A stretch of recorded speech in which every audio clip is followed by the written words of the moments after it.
Raiden, are you receiving? We're still here. How's that possible? The AI was destroyed. Only GW. Get real. Who are you? To begin with, we're not what you'd call human. Over the past 200 years, a kind of consciousness formed layer by layer in the crucible of the White House. It's not unlike the way life started in the oceans 4 billion years ago. The White House was our primordial soup, a base of evolution. We are formless. We are the very discipline and morality that Americans invoke so often. How can anyone hope to eliminate us? As long as this nation exists, so will we. Cut the crap!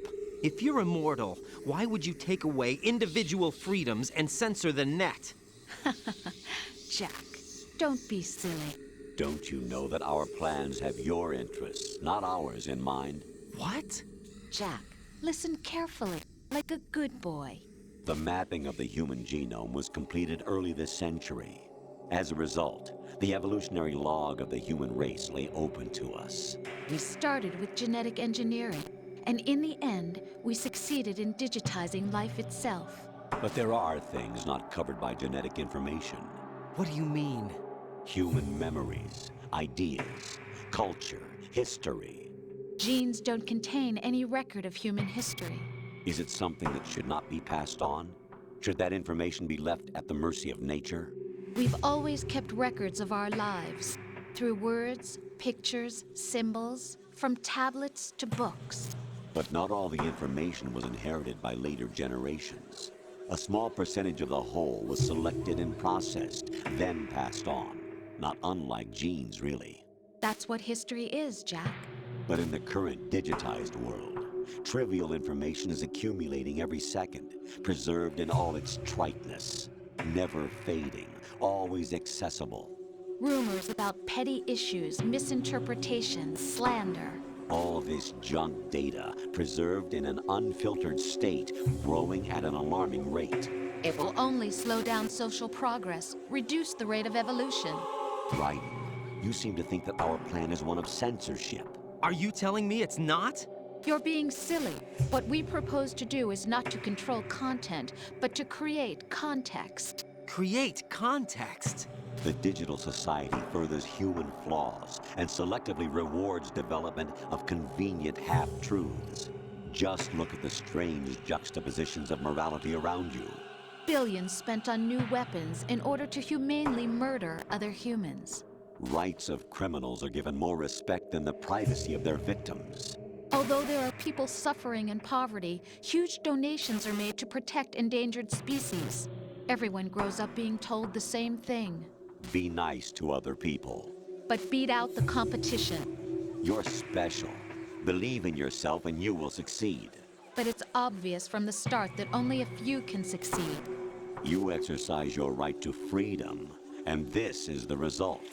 All rhetoric to avoid conflict and protect each other from hurt. The untested truths, spun by different interests, continue to churn and accumulate in the sandbox of political correctness and value systems. Everyone withdraws into their own small gated community, afraid of a larger forum. They stay inside their little ponds, leaking whatever truth suits them into the growing cesspool of society at large. The different cardinal truths neither clash nor mesh. No one is invalidated, but nobody is right. Not even natural selection can take place here. The world is being engulfed in truth. And this is the way the world ends. Not with a bang, but a whimper.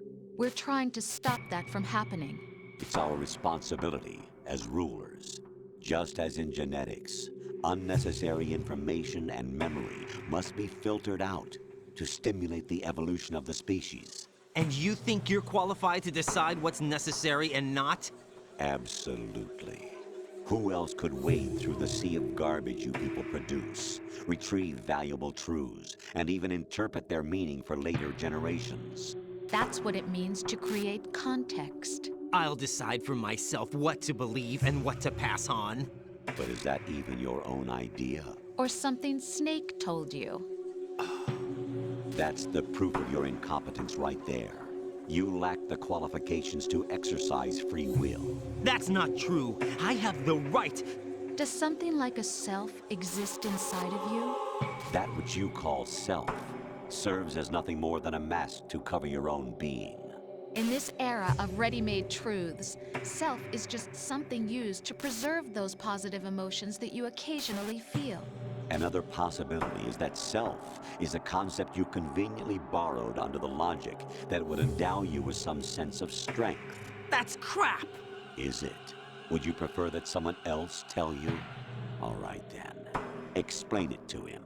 Jack, you're simply the best, and you got there all by yourself.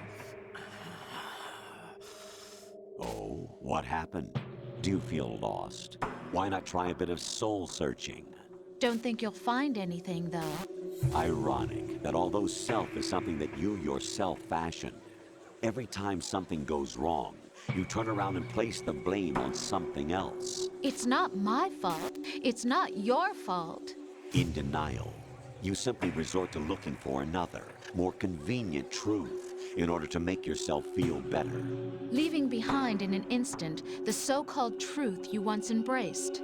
Should someone like that be able to decide what is truth? Should someone like you even have the right to decide? You've done nothing but abuse your freedom. You don't deserve to be free. We're not the ones smothering the world. You are. The individual is supposed to be weak, but far from powerless. A single person has the potential to ruin the world. And the age of digitized communication has given even more power to the individual. Too much power for an immature species. Building a legacy involves figuring out what is wanted and what needs to be done for that goal. All this you used to struggle with. Now we think for you. We are your guardians, after all. You want to control human thought? Human behavior? Of course. Anything can be quantified nowadays. That's what this exercise was designed to prove. You fell in love with me just as you were meant to, after all. Isn't that right, Jack? Ocelot was not told the whole truth, to say the least.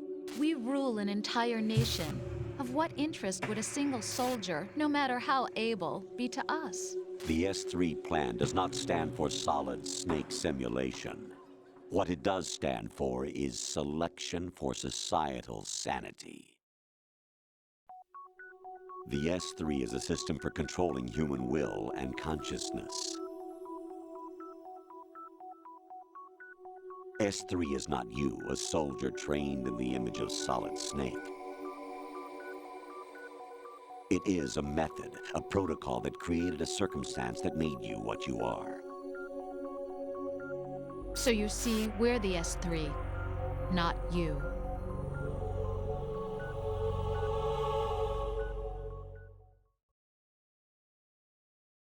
What you experienced was the final test of its effectiveness. That's crazy. You heard what President Johnson said. The Arsenal's GW system is the key to their supremacy. The objective of this exercise was to establish such a method.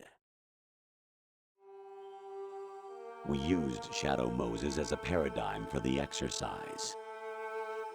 I wonder if you would have preferred a fantasy setting. We chose that backdrop because of its extreme circumstances. It was an optimal test for S3's crisis management capacity. If the model could trigger, control, and solve this, it would be ready for any contingency. And now, we have our proof.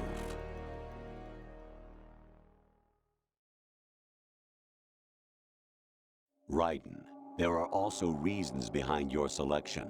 Solidus raised plenty of other child soldiers. Do you know why we chose you over them? It was because you were the only one who refused to acknowledge the past. All the others remember what they were and pay for it daily. But you turn your back on everything you don't like. You do whatever you like, see only the things you like, and for yourself alone. Yes, Rose can attest to that. You refused to see me for what I was. I lied to you, but I wanted to be caught. You pretended to be understanding, to be a gentleman. You never made a conscious attempt to reach out to me. The only time you did was when I gave you no choice but to do so. I was just trying not to... What? Trying not to hurt me? Dear, the one you were trying not to hurt was yourself. Avoiding the truth under the guise of kindness is all that you did. It occurred to you to do nothing but look out for yourself. Even if you claim that it was for my sake, that feeling was nowhere to be seen. In the end, everything was for your sake. I was never part of the picture. Exactly right. So you see, you're a perfect representative of the masses we need to protect. This is why we chose you. You accepted the fiction we've provided, obeyed our orders, and did everything you were told to. The exercise is a resounding success. Didn't I tell you that GW was still incomplete? But not anymore, thanks to you. Your persona, experiences, triumphs, and defeats are nothing but byproducts. The real objective was ensuring that we could generate and manipulate them. It's taken a lot of time and money, but it was well worth it considering the results. I think that's enough talk. It's time for the final exercise. Raiden, take Solidus down. Think again. I'm through doing what I'm told. Oh, really? Aren't you forgetting something?